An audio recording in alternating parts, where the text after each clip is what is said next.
Voy a leer algunas partes de esta explicación. Esta propuesta tiene como fin compartir y difundir el diseño metodológico y las diferentes etapas de investigación del proyecto artístico Repite conmigo en didácticas del olvido. El proyecto que ha desarrollado un método de investigación dinámico sin pretender emular a las ciencias duras o verdades científicas. Apela al orgánico de las relaciones entre público, información y creación frente a una situación sociocultural de la que se pretende decir todos los peruanos somos partícipes. Instiga a que el público asuma su participación en el etnocidio, no para someterlo a juicio, sino para producir ideas y para compartir saberes. Reconocemos que somos producto de una pedagogía etnocida, y en ese mismo reconocimiento se puede imaginar mundos posibles, ideas posibles, a partir de la creación de nuevos términos o de nuevas formas de nombrarnos, desde nuestras concepciones de cultura, desde las concepciones que tenemos del otro. Nombrar realidades, valores, categorías que las que hemos aprendido niegan o eliminan. Resulta del análisis y sistematización de esta investigación como metodología que la atraviesan tres ejes. El primer eje es el concepto de etnocidio simbólico, que se entiende como un conjunto de prácticas culturales empleadas para nombrar de forma descategorizada a una práctica cultural originaria o de raíces originarias. Este término, el etnocidio simbólico, es el origen de esta investigación y es parte de la hipótesis con la que se diseñó, que el etnocidio es parte de nuestra formación educativa y se construye colectivamente. El segundo eje es la curaduría de archivos. Este término intenta resumir una serie de formas de seleccionar, crear archivos y exponerlos como producto artístico para su interacción con el público. El archivo es un producto que se reinventa constantemente en la forma en la que se relaciona con el público. El tercer eje es la producción de saberes. Esto hace referencia a un interés también epistémico, que es parte de la herencia recibida en la formación en religiones y culturas andinas, el tratar de pensar la construcción de saberes desde discursos locales, desde enunciados locales. Se propone al arte como un espacio de producción de términos, producción y reproducción de saberes, así como espacio de novedad simbólica a nivel verbal, como producto de ser potencialmente y dentro de sus propias dinámicas, lógicas y posibilidades de materialidad, un espacio desde donde se crea conocimiento. Voy a abrir el tema con un extracto de uno de los videos que es parte de la muestra, para contar acerca del proceso.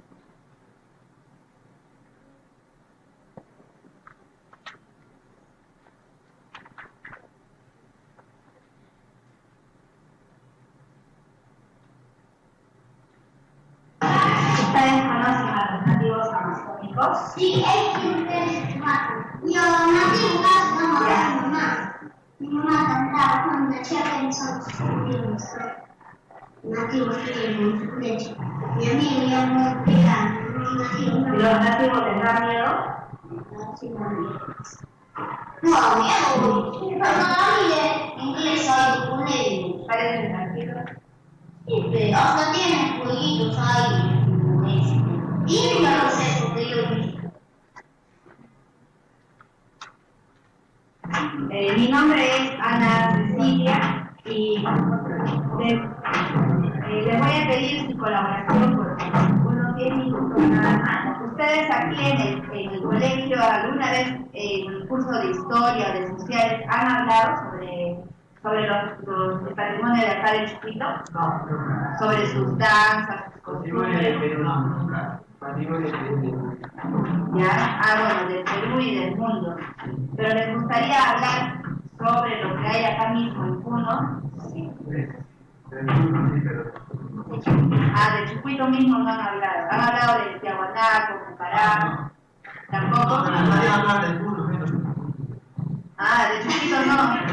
¿Por qué? ¿No eres acá de Chupito? Ya. Y si ahora, por decir, los profesores comenzaran a hacer la clase en quechua, en aymara, ¿ustedes les parece que estaría bien? No, porque el aymara es más difícil. Más difícil, pero sería un idioma interesante también, ¿no? Pero es fácil de hablar. Ah, bueno, sí, todo. Pero el inglés también es difícil y también es enseña. Ah, sí, el inglés no. El inglés es más fácil. Más fácil. Muy difícil el aymara. El aymara es fácil.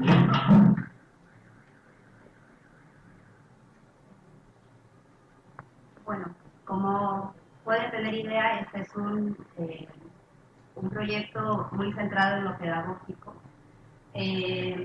Intentó en un primer momento, o se acercó en un primer momento a lo que quería estudiar desde el diálogo, desde algunas entrevistas, desde recoger testimonios sobre la incomodidad, sobre todo en adultos de cierta edad, de haber tenido que estudiar en un idioma que no era el suyo desde muy pequeño, en la ciudad de Chupito, que es donde yo viví. Y bueno, otro de los instrumentos que fui utilizando para esta muestra, para este proyecto, fue recurrir a fuentes bibliográficas y también ir pensando cómo crear una encuesta que pudiera evidenciar en un público más grande que solamente lo que podía recoger de las opiniones de los niños. Cómo es que tenemos una conciencia de olvido, una conciencia de negación de lo propio, ¿no? Y a eso es lo que yo le llamo la conciencia etnocida. Bueno, otra de las fuentes de archivo que utilicé fue el archivo subjetivo. Tuve que ir pensando en memorias personales, recuerdos, para pensar en cómo puedo vincular el pensamiento de una colectividad con mi propio pensamiento. Así que evoqué arquetipos, clichés, costumbres desde mi memoria personal y lo utilicé de punto de partida para poder acercarme a públicos más grandes. Bueno, para intentar explicar y sustentar todo este preámbulo, voy a dividir mi exposición en dos partes, mientras muestro algunas imágenes de lo que fue la exposición. La primera parte está referida a los diferentes momentos de la investigación, junto a las fuentes utilizadas y producidas en cada etapa. El segundo momento tiene relación con la reflexión epistémica en torno a esta propuesta.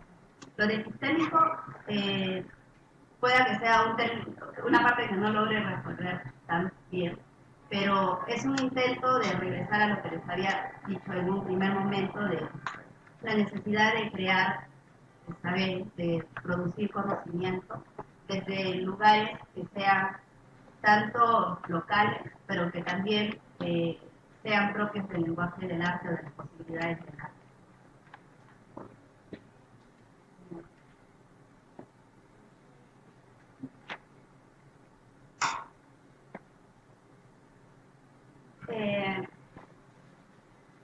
En el primer momento, la elección del tema y diseño del proyecto, repite conmigo, se diseñó a partir de una convocatoria que hizo la Escuela de Bellas Artes en el año 2015.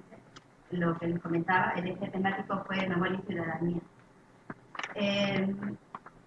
En ese momento, cuando quise diseñar, proponer un proyecto bajo la temática de memoria y ciudadanía, inmediatamente vinculé el tema con todo lo que podemos asociar a desapariciones forzadas, al terrorismo y a todas las y además a todos los espacios que el arte y las formas que el arte ha utilizado para poder abordar este tema. Yo quise en ese momento jugar con temas, con íconos y subjetividades con las personas. Y quería contar con un público que interactúe con memorias suyas. y que fuese a partir de las propias memorias que el público pueda hablar de su propia conciencia etnocida. Entonces tenía que pensar cómo lograr esto. Bueno, esto lo voy a desarrollar un poquito después.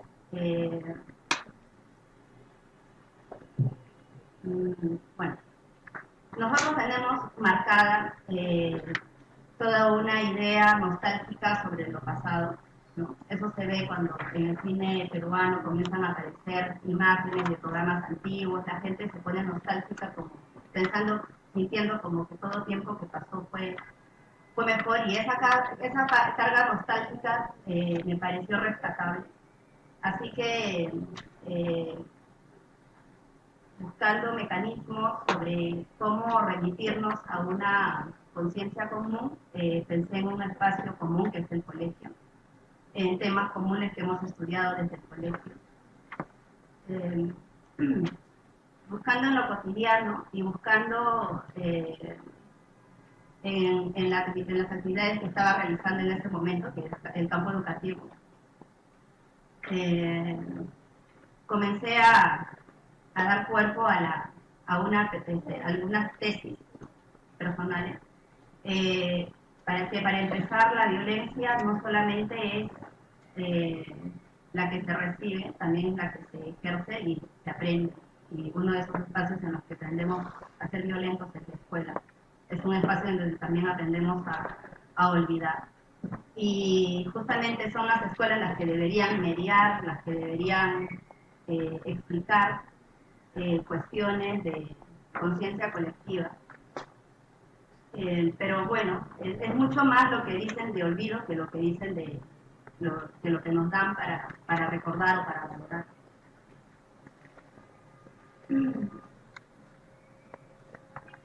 Al evocar también cuestiones nostálgicas, a nosotros se nos viene a pensar cuando hablamos de memoria, de historia y de cultura y de identidad, cosas como que los españoles nos aniquilaron, ¿no? Y tendemos a dejar hasta ese momento, hasta ese enunciado, un cierto rencor, pero nosotros en realidad ejercemos todos esos mismos mecanismos de olvido.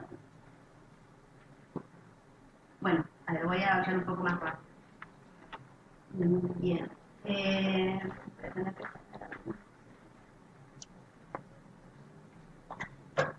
Bueno, han podido escuchar en los audios de los niños que una de las primeras formas de acercamiento de creación de archivos fueron las entrevistas, pero para pensar en cómo abordar, cómo construir o elaborar un archivo mucho más plural, se empezó un diseño de encuestas. Las primeras de estas encuestas se dirigió a universitarios y se les preguntaba qué deberían conservar sobre su cultura. Y obviamente todo el mundo expresa amor por el Perú cuando se les pregunta algo así. Así que tuve que cambiar hacia otras preguntas mucho más sutiles. Y las preguntas fueron, ¿cuáles consideras que son los aportes más importantes que Europa trajo al Perú desde el momento de la conquista? ¿Y cuáles consideras que son los aportes más importantes del Perú al mundo? Y una vez que recogidos los aportes en diferentes partes, una de esas zonas fue Puno, la otra Trujillo, otra Lima, Chanchamayo, en diferentes momentos con ayuda de diferentes personas, y se podían encontrar respuestas comunes. Las respuestas más comunes son, por ejemplo, que los españoles nos trajeron el idioma en la rueda, y las respuestas más comunes sobre lo recogido, qué es lo que el Perú aporta al mundo, es Machu Picchu, la comida, ¿no? Los minerales. Al ser tan reiterativas las respuestas, entonces encontré que hay un patrón de respuestas, y es porque estas preguntas responden a un patrón de preguntas. Y este patrón de preguntas lo hemos aprendido en el colegio porque muchas veces así vienen los textos escolares, con ese tipo de premisas, aportes que Europa trajo algo, y hemos aprendido cómo responderlo. Se pretende pensar que eso actúa dentro de nuestra colectividad, pero como el recurso fue muy fácil de corroborar, se llegó a establecer que un cierto número de reiteraciones con los que podía acercarme al público que luego se acercó a la muestra y decirles, lo que ustedes han respondido es lo mismo que responden los niños en Puno, lo mismo que responden los niños en Trujillo, adultos y educadores en diferentes partes del Perú también. ¿Por qué creen que todos respondemos lo mismo? Ese elemento sorpresa era un espacio en donde ya no había muchos lugares a dar excusas y se empezaba a reflexionar, se empezaba a establecer el diálogo. Se establecía el diálogo después de mediar con nuestras propias aceptaciones. El tercer momento es el momento de la instalación. Esta es una parte de la muestra, fue una instalación de material pedagógico. Las personas tenían que seleccionar imágenes y categorizarlas. Una de las categorías es, por ejemplo, culto bárbaro, lengua, dialecto, religión y, bueno, ahí están las otras miradas. A este lado había más encuestas. El público, después de visitar la muestra, tenía que volver a responder. Bueno, este es un acercamiento cultura folclor, por ejemplo. El término dicotomía se utilizaba para que la gente lo asociara como dividir ideas y así no colocarlas en el mismo nivel de importancia. El juego, a partir de las imágenes, permitía que también las personas se rieran de sus propias clasificaciones o pudiéramos conversar del tema sin acusarnos. Estas son las encuestas recogidas de los niños en Puno. Aquí también el público pudo responder las mismas preguntas que se le hizo al público, saber al voltear el tablero qué cosas se había respondido en otras partes del Perú. Esta también fue una pizarra de intervención con POSI y era para compartir memorias de olvido. ¿Qué te enseñaron a repetir en el colegio? Bueno, esto es el primer día, ¿no? Luego fue creciendo. Es importante mencionar que una de las cosas que la gente respondió que es que ya era tiempo de cambiar de enunciado. Esta es una pared para dividir términos. Bueno, acá hay un texto curatorial de Angie Bonino, que es lo que estaba a la entrada de la muestra. Una primera pizarra, que es el cuerpo, digamos, artístico, o el primer diseño que hice para esta muestra, que se complementa con la sala pedagógica y el video.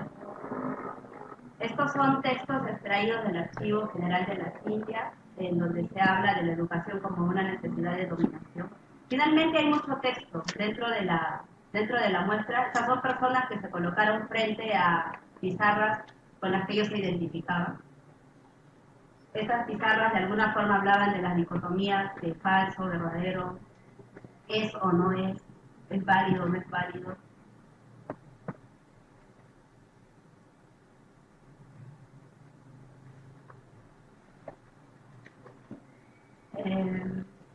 Bueno, después los pasadizos. Cuando he podido recoger todo este archivo y he intentado sistematizarlo, he podido ser consciente de que finalmente lo que atraviesa esta muestra es el símbolo, ¿no? La palabra como símbolo, la palabra como enunciación, pero finalmente es la palabra. No podría decir que es una investigación sobre los sujetos, sino sobre lo que los sujetos dicen.